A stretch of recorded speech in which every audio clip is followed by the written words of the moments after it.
The best time to plant grass seed in Florida. Many types of grass grow successfully in Florida. Bahia, bermudagrass, St. Augustine, and zoysia are the most common.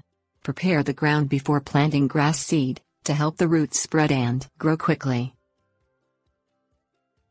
Time frame.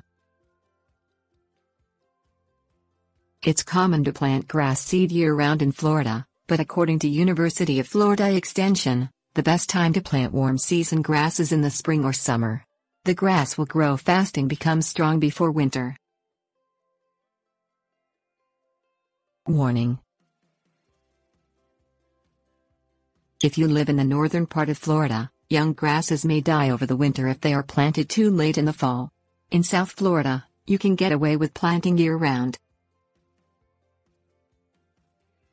Considerations. Sowing grass seed in the spring and summer takes advantage of Florida's rainy season, reducing the need for you to water your new lawn.